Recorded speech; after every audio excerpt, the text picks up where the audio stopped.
so this is episode number 2. Number 2! Of our podcast series. I think yesterday we decided on a name. Yeah, what was it? I can't remember what I said. Somebody say something. Oh, yeah. Yeah. So you've likely seen that we decided on a name because it's in the title.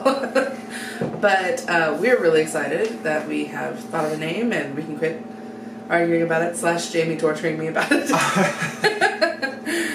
But if you missed our first episode, you can find that on our YouTube channel where we post them. It's Tinsley Trials. And then you can find it, of course, anywhere you find podcasts. Usually, it's just the first episode. So, not a lot to scroll through since we're on episode number 2. But today we thought we'd deep dive a little bit into a topic that I have not as much knowledge on as Jayme, which is... First of all, but only because I've been dating Brad since 2011. Right. Yeah, so... When you were dating, online dating wasn't a huge thing. No, well, it's still kind of taboo. Yeah. So online dating is the topic, obviously. But when... Basically, like...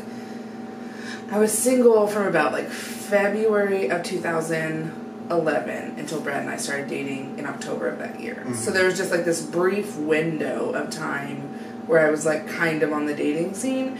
But for, like, half of that time, I was just trying to get Brad to date me. Right. And so, like, Plenty of Fish was out there. That was one of the ones that was out there and people were on. And I had a Plenty of Fish profile, and then like Zeus or something like that. Oh yeah, I remember that one. I think they still have like an app. I don't know. That was like the thing. It was an app. It was like the first like app. But it wasn't very successful because it was set up like a dating like website, but people kind of wanted to use it like people use Tinder more for like hookups and like casual things. So that was an interesting time. But I only really would use those for a few months, and the vast majority of it was people just like wanting to hook up. It was not like people looking genuinely for dates. Yeah. So since 2011 I have zero experience. I'm so curious that we've talked about this. I'm so curious about like what that environment is like. Especially because like I don't know a lot of like plus size women who are single. Most of the women I know that are plus size are married or have a boyfriend.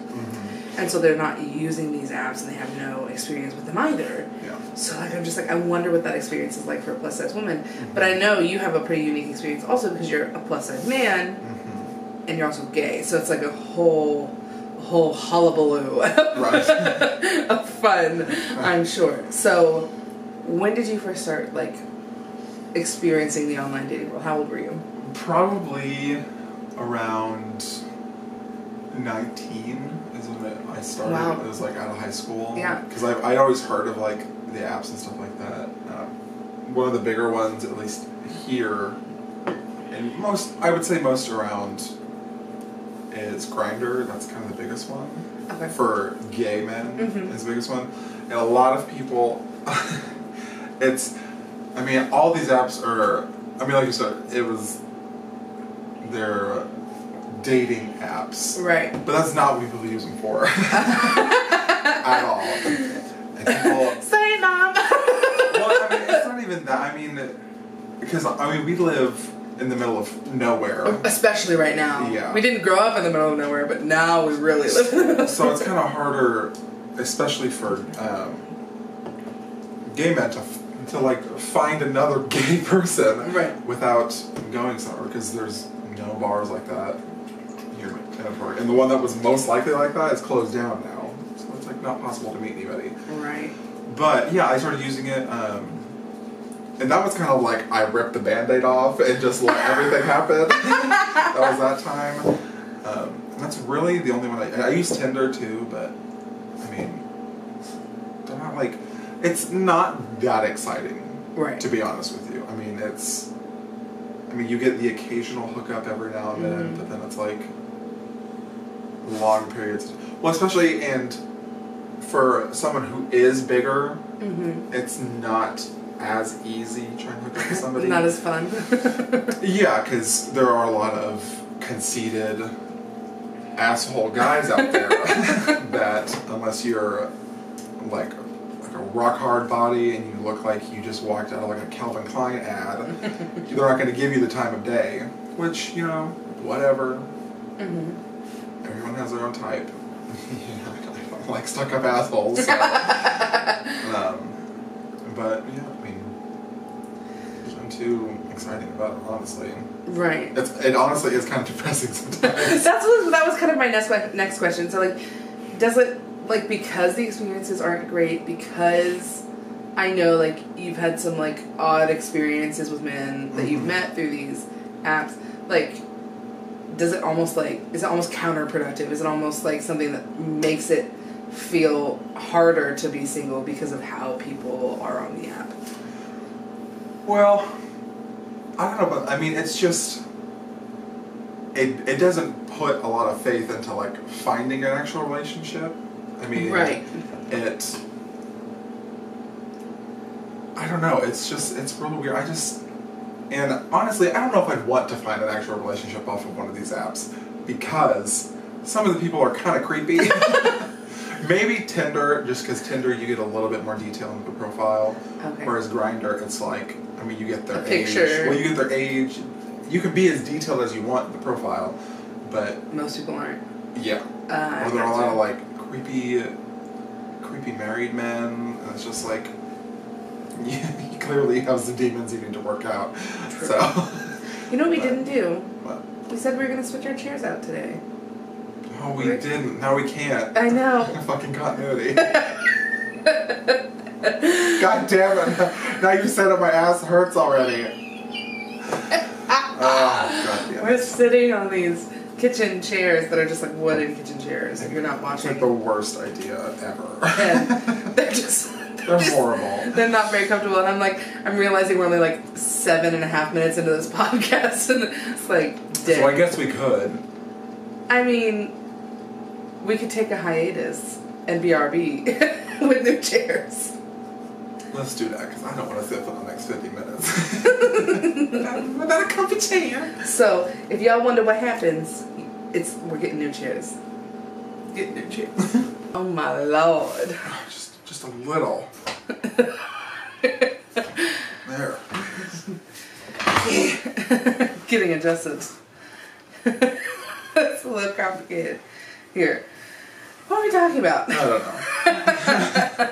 We're talking about online. Oh, you were saying, you're not sure you want a relationship with guys from the app. But do you want a relationship at all? I go back and forth every goddamn day. I don't really know. I mean... Yeah. I'm 23. Granted, I mean, you're married, but I don't know. I got married at 23. Yeah. But like... Hello? Come in. I got married at 23, but it was not my intention ever when I got married at 23 to put that standard on everyone else in my life. Well, right. I don't know. I was looking at you guys and being like, okay, I have to get married. I have to get married tomorrow. Or else my life won't be complete. I mean, as of right now, I mean, I don't really see a relationship right now. I mean, I'm not really talking to anybody either. So, right. You also kind of have a lot to focus on because you work part-time and you go to school full-time and... Got bills to pay. You got bills to pay. Plus, yeah, it's just like one more thing that I really don't want to have to keep track of. Or like, I don't want to deal with it. You make it sound like an animal. Honestly. Like a pet. It's just one more thing I'd have to keep track of. I don't know. I don't know. If the right guy came along. Oh yeah, I mean, but I don't see that happening anytime soon. Yeah, especially not in Emporia. Yeah. Plus, I don't know if I'd want to date someone in college because I don't know where we're going. Oh, that's fair. I don't know where I'm going to end up, and I don't want to have to...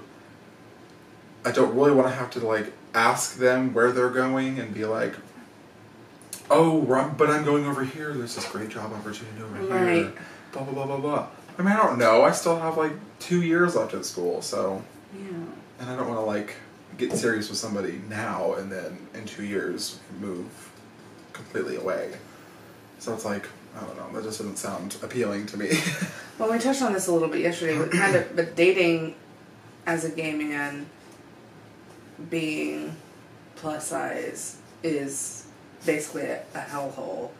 Yeah. Because the community is not super great. But it seems like you, like, casually seeing people is much easier versus, like, an actual relationship. It's like, do you think people, like, see plus size men in the gay community and they're like, oh, they're fine to, like, hook up with, but they're not, like, permanent relationship goals?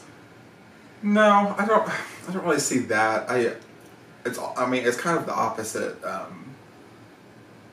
People don't really want to hook up with. If you are trying to hook up with someone and they are also, if they aren't plus size or anything like that, it's harder to do that. Oh. I mean, and it is easier to hook up with guys that are like, you're the same size. I mean, right. Basically like a duplicate of yourself. But I think that's the same in the heterosexual community. Right. But it just... Izzy has to make her presence known in every podcast. It is now tradition. Oh my goodness. But yeah, no, it's... No matter what, I just think being plus size... I mean, you can find your niche. Oh, I mean, Midwest America, in the middle of nowhere, is not the place to do it. I mean, college, it's a little different depending on where you go. You can usually find... I mean, since we are still in the middle of nowhere... Maybe if we were, like, closer to, like, I don't want to say, like, specific schools, but, like, closer to, like, more popular schools and stuff like that. More liberal schools, yeah. It'd probably be easier, or, obviously, if you were on either coast, that's kind of right. where the gays gravitate towards. So, they like the ocean, and they like each other, so they gravitate. Yeah, and so it's just kind of, I don't know, I mean, the really jacked up thing about some of these apps is, I mean, you can specifically put in what you're looking for, which is helpful and not really helpful. Because, I mean, you can specifically block people out of your profile that have these certain characteristics and these kind of things. So it's like... So it's like not giving, like, if someone, for instance... Like, say you specifically said you're only looking for, like, rock hard abs and, like, athletic bodies, you wouldn't see anyone that didn't meet those qualifications. Correct, yeah. So that kind of limits the possibility of, like, hey, maybe the person you're supposed to spend your life with doesn't look like you or look like your ideal human being. Right, and that's the thing. I mean, like, you can't... And it's these apps are just so surface. And that's such a corny and cliche thing to say, but it's like, you don't know who this person actually is. True. And I mean, I've done the same thing. I mean, I can be a conceited person too, but it's... I don't know why I still have them on my phone, to be quite honest, because it's like, I have to delete them every, like, few months or so, just because it's just, like, too much. Too much of, like, a horrible thing. And so I just have to, like, get rid of it, because it's... Well, and kind of like what sparked my interest in this conversation with you about online dating is because of what happened to me yesterday. Oh, yeah. Yeah, so yesterday I posted a photo to Instagram, and it's just like a selfie. It's like, it's really not that much. I edited it a little, but like, it's not, I don't even feel like it's the best picture I've ever taken. But like, for some reason, it's like kind of blowing up in a way that none of my other pictures have. And this, like, I use hashtags and I'm proud to use hashtags. You know, I'll put a hashtag for plus size or plus size fashion or even like SSBBW or whatever, like any of those things. And not because I'm like, oh, come and like say horrible things to me, or because like I want you to like DM me. Like, that's not why, but it's to get more people with similar interests towards my information and towards my profile. That's what hashtags were created for. Yeah. And that's how I use them. And so yesterday, Jayme knows the story because it happened at like 11:30 at night. Well, people have been like DMing me like all day, like randomly, like 5 or 6 people, which when you're married and you have it, you're not looking, that seems like a lot. And but on Snapchat, like 11:30 at night, I get a snap, and it's from, I mean, I don't feel the need to like, there's no last name, it was just the first name, it was just Max. Max, you know, is Snapchatting you. And he sends me a picture at first, and I was bold enough to open it. But it just said, you know, hey there. That was like all it said. And so I was like, oh, I'm just saying hello. They probably found me on Instagram. That's cool that they would like follow me on Snapchat. Like, that's cool. And it wasn't derogatory. Like, if it was derogatory, it would have been an instantaneous block. Like, we're not doing this. Yeah. But it was just totally just, hey there. And so I was like, hey, thanks for having me on Snapchat, and blah, blah, blah. Well, like, just a few, and he goes, you're really cute. And then, and I was like, thanks. And then, boom, the unsolicited pic of the male genitalia. And I was just like, I was caught off guard, because it hasn't happened to me in so long. It happened to me, like, in that brief period of time we talked about earlier. But it hasn't happened in so long. Like, like, why? And so I was like, okay, I know a lot of single girls, and I know like some of their responses, how they normally respond to things. If it had been like on Facebook Messenger or something like that, I would have like requested money from them. Oh yeah. Like, Morgan has requested $100 for blindness. Like, but what I did is I googled hairy male genitalia, and I saved the picture to my phone, and then I sent it to Max, and then I put same. And, oh my God. And he opened it, and then like, I kid you not even a minute goes by, and he has removed me from Snapchat. Like, I don't want to say it's unfriended, but like basically that situation where he's like nope, no longer interested. And I mean, I'm sure he knew that I was playing a joke on him and like those kinds of things. But gentlemen, my God, quit it. Yeah. Because like, I mean, do you appreciate an unsolicited pic like that? Not all the time. I mean, sometimes it's like, or like that we haven't even already initiated a conversation and like gotten to that point where it's like, oh, do you want to or whatever. But yeah, sometimes it's just like, what are you doing? What are you doing with your life? It's unnecessary. But then sometimes there are like a really good one. And you're just like, congratulations. Yeah. Good on you, mate. Good on you, mate. Oh my goodness. But I felt like when I was aroused, I was like laughing when it happened, because this is like the moment I've been waiting for in my whole life, where I could just just like basically wave the big finger at an unsolicited pic, and it was just one of those moments like where all these girls in my life, they get them all the time, you know, they're single or they're on these apps, and they get them all the time, and so they've come up with all these creative ways to just deal with it. But gentlemen, true story, that's not what a lady wants. Right.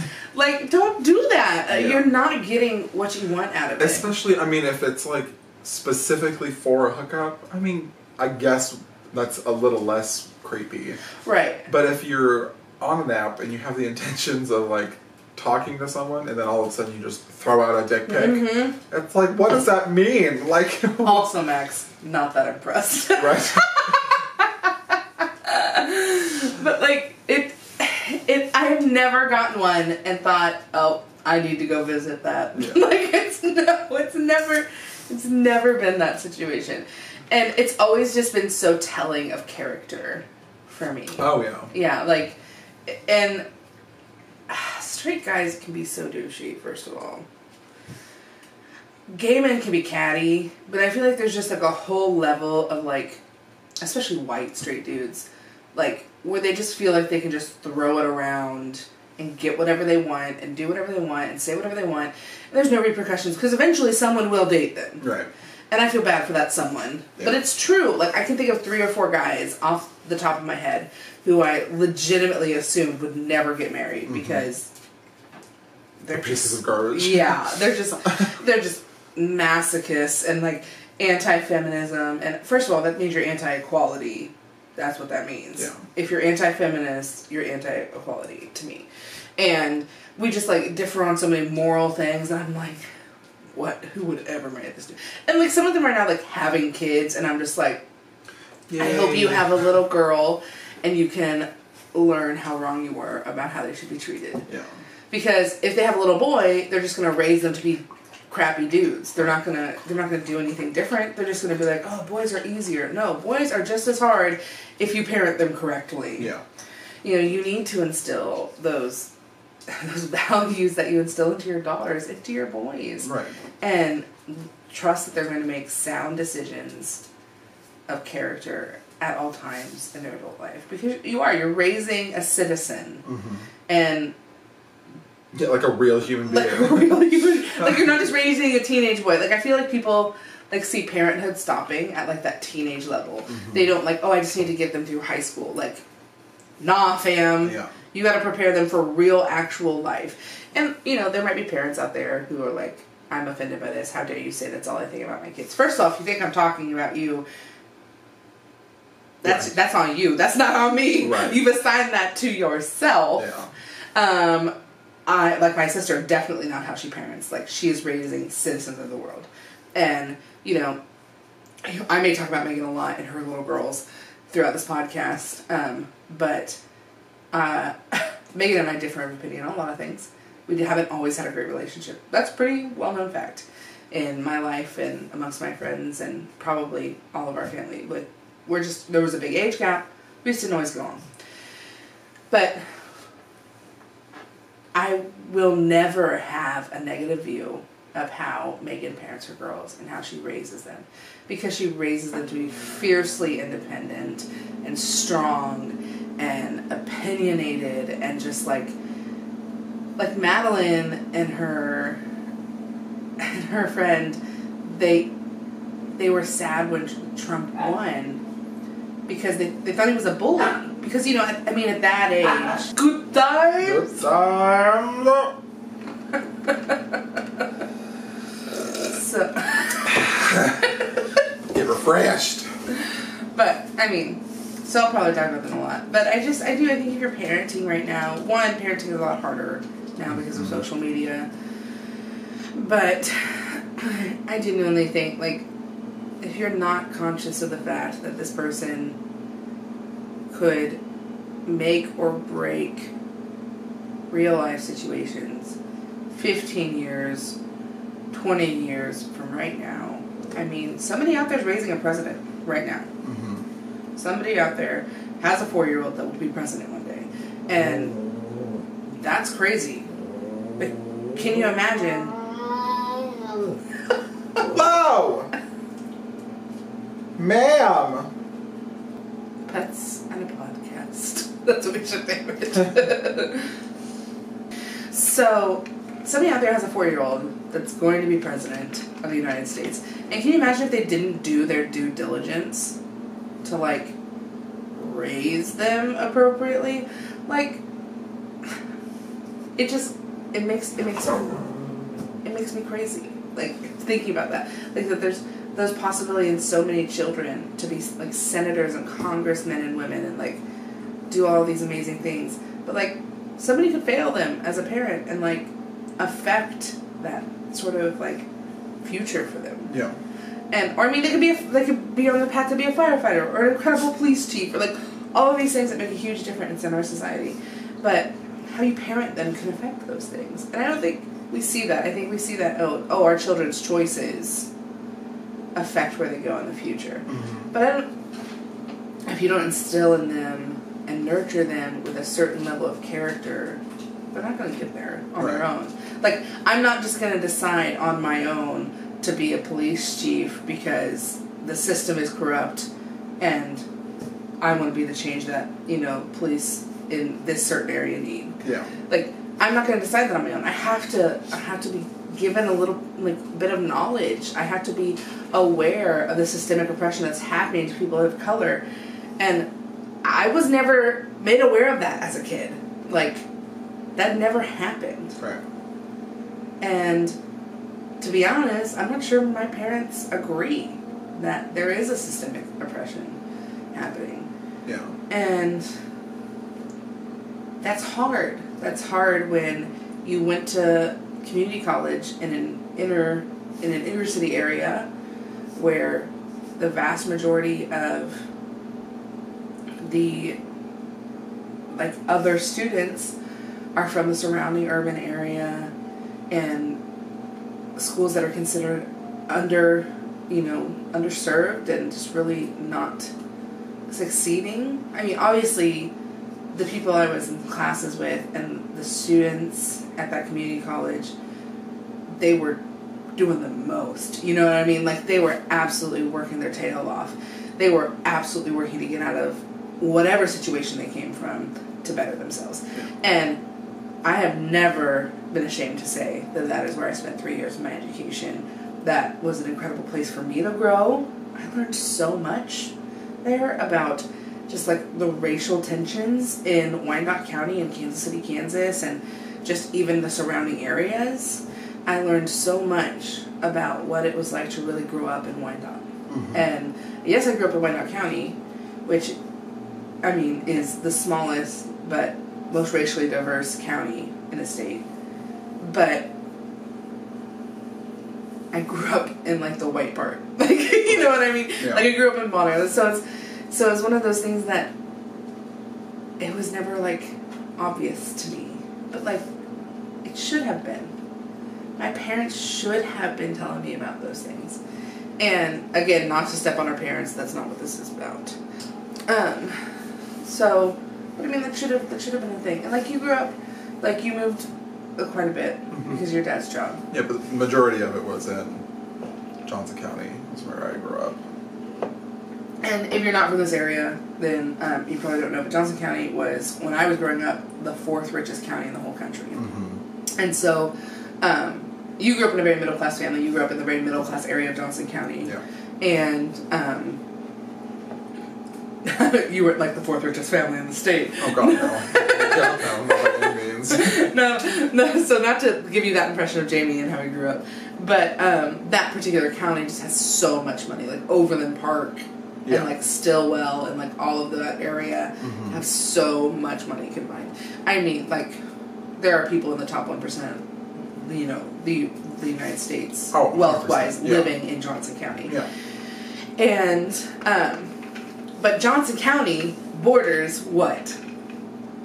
Wyandotte County. Oh, right. Which is one of the top, like, most impoverished, like, areas.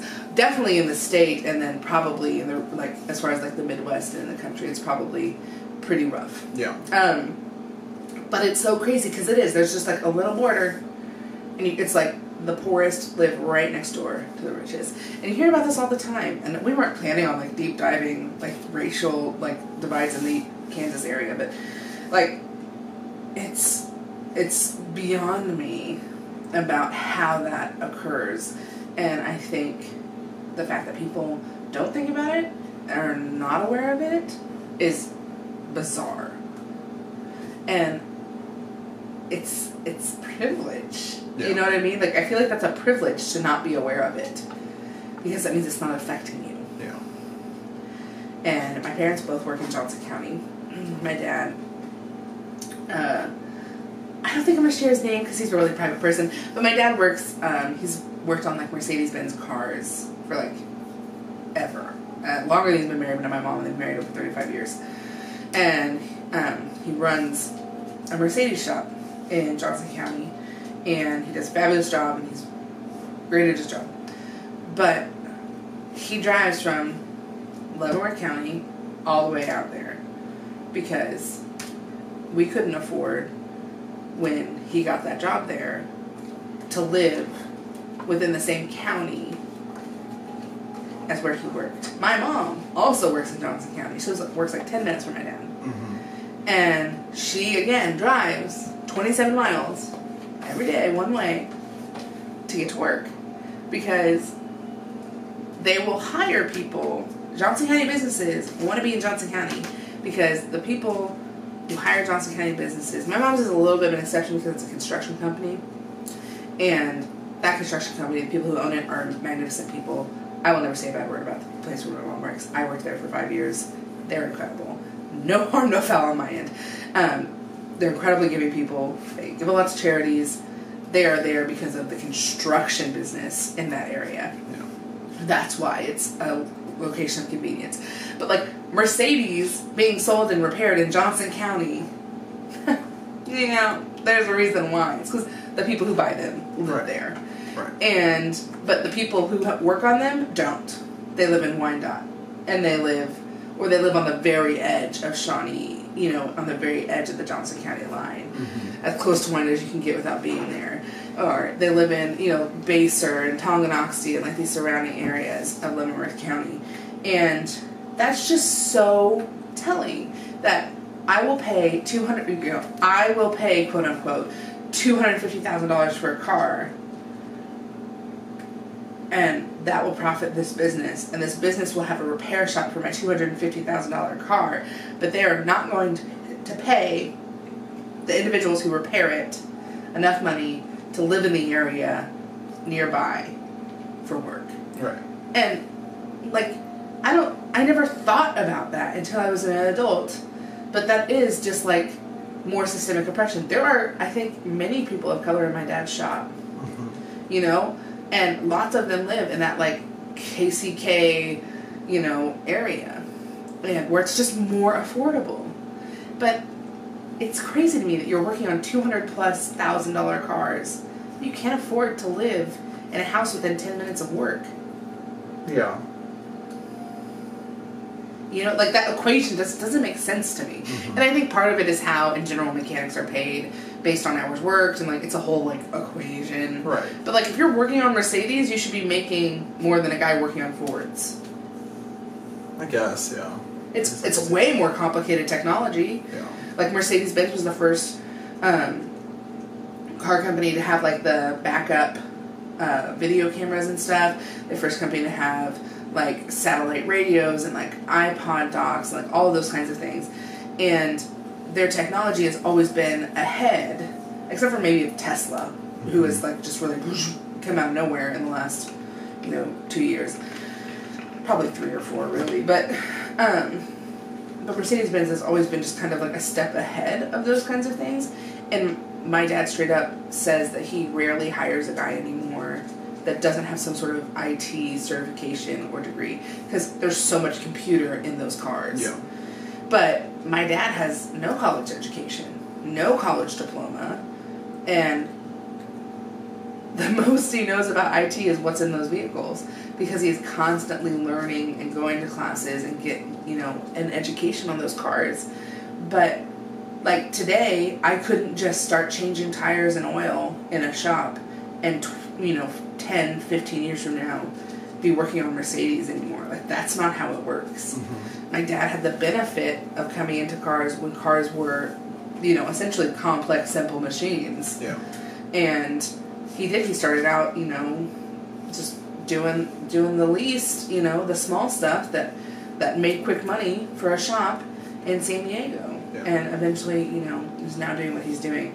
But I say that all to say, my dad is in a situation where he should recognize this kind of issue, but I don't think that he agrees that it exists, and it's beyond me. Like I don't understand how that is occurring, and I think it's prevalent in a lot of families, white families, especially, mm-hmm. And like your dad had to travel across the world for work.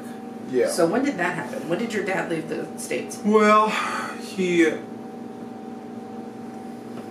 don't remember the exact year, but he's been doing this for at least, I'd say, 13, 14 years now. Mm-hmm. I think it was the first time we lived in Gardner. was when he had already... No, it must have been when we lived in Colorado. Or was it? I don't remember. He's been over there for at least 10 plus years. First in Afghanistan is where he was on a military base. And once again, I really don't know what he actually does. Right. Well, and part of that might be because it's a little bit revolving around the military. Well, no, it's not even that. It's like it's not like a secret agent. Like he had to have government clearance for things. Mm-hmm. He like not fixes, but he does something with phone lines and like I think computer lines too. He and like a few people in the world are like still on analog stuff, and so they're there to make sure that stuff stays working and is working and continue to work. I don't know how much longer he's going to be able to do that without going to like classes and stuff like that to like kind of get along with the curve and like the future and all the digital stuff now. So that's what he's been doing, and he's been doing it. Like I said, Afghanistan. That was the majority of the time he was there for probably like 6 or 7 years, and then he was in Kuwait for a while doing that stuff. Now, and then now he's in Greece. So he's just never been able to find really any substantial work here in the States with what he does. Mm-hmm. It by no means pays like immensely well. I mean, it's just kind of a regular basic job, but I don't know. And I can't imagine like picking up and like saying, okay, well I have to support my family, so I'm gonna leave them half a world away, and I'm gonna go do this. And I mean, you call him what, once a year?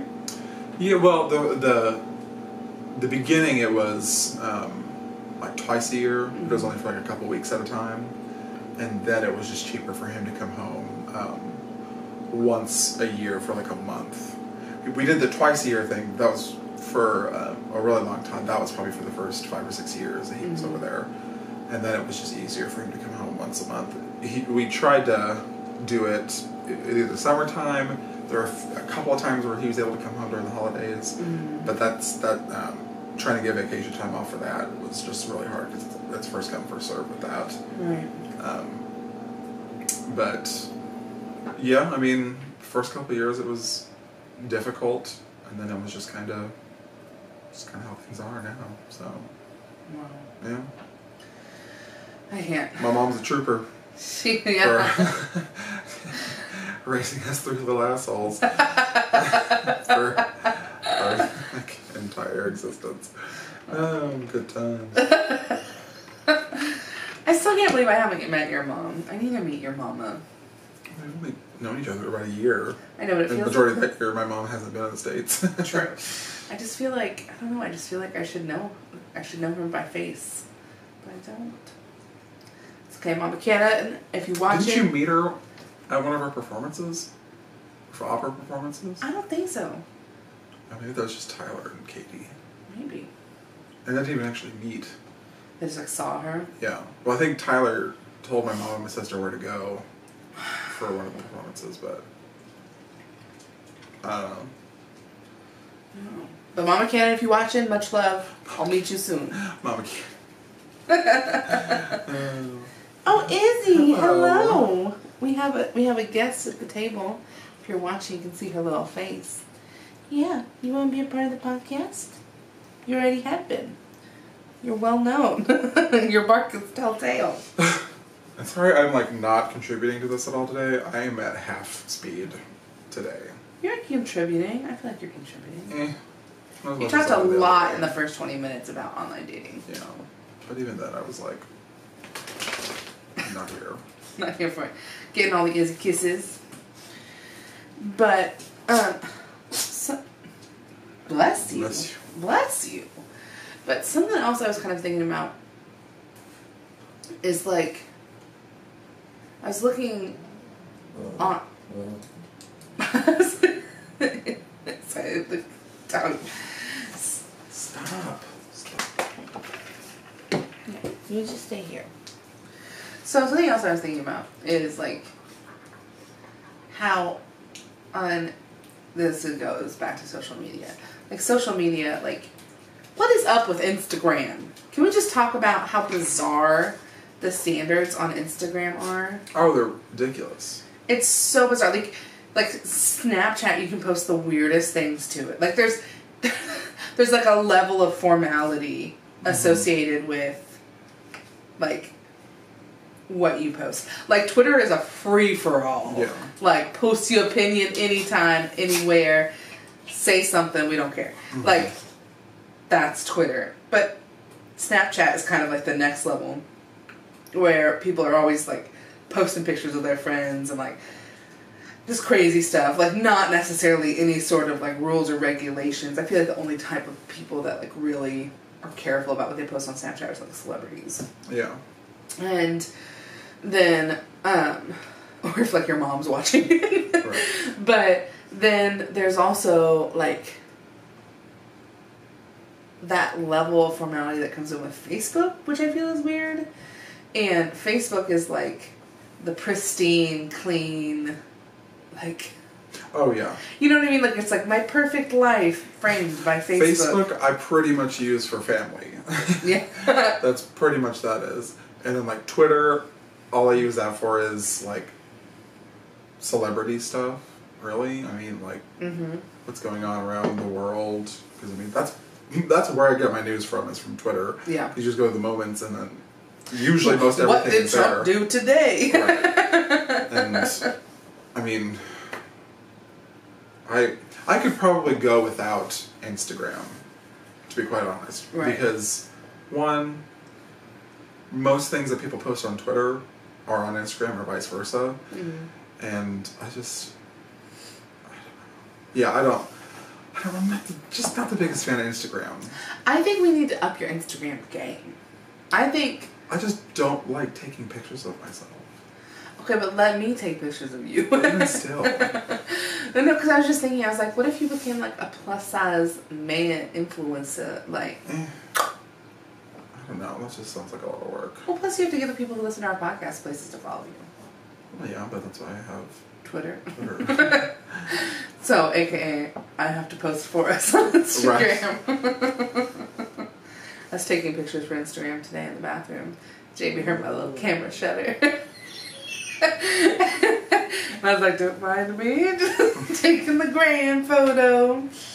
But it's so bizarre to me. Like, well, I guess if I didn't have the others and Instagram was literally my only one, right, I'd be like, well, plus I just, like I said, I hate taking pictures of myself, and it's like, what else am I going to take pictures of? I'm either here at school or at work, and personally I feel like I have nothing to like, nothing interesting going on, so it's like, why would I post anything? So, and I hate, no offense to people who take selfies all day every day, put filters galore on them and post them constantly, but that is just not me. I feel like you're coming for my brand. It's not just you, there's a No. fuck ton of people that do that, and I'm just, I don't know, I just don't do that. It's not that I think I'm ugly. I'm hot as fuck. But like, I don't know. Yeah. Well, I was just kind of like perusing Instagram this morning, and I was thinking about it. Like I have posted pictures of on Instagram of me without makeup. Mm-hmm. And there are still some pretty old photos from like 2013 and before, I think, on my Instagram. But as far as like actually posting photos, I feel like if it's like a no makeup photo, like it still has to be like a cute situation. Like it can't just be like a selfie with like no makeup on. Like the only one I posted recently was at the pool. Mm-hmm. We were at a pool day. We took some cute pool photos, and I posted one. And but still, like the lighting was perfect. You know, like I was like it was a cute pose. It was a cute caption. Like there was like a whole thing. Mm-hmm. And the formality of Instagram is just like bizarre to me. And I mean, like, people talk about, like, their Instagram's aesthetic, and I'm like, really? Oh, yeah. Like if you go... Yeah, that's fucking weird. Well, and to me, that really, like, I only really see that when it's, like, influencers or, like, or someone trying really, really hard to be one. Yeah, and that is when it gets, like, why? Don't you have, like, anything better to do? Me? No. Like, I mean, I get, or if, like, their intention is that they want to become, like, Instagram famous. I'm like, see, no. go away. Like, go get a fucking job. Do something with your life. Well, and I don't think I'm, like, okay, so, because of the YouTube channel, I am on every kind of social media. You can find me on Pinterest, girl. Like, I'm still there. I'm still active. Yeah, no.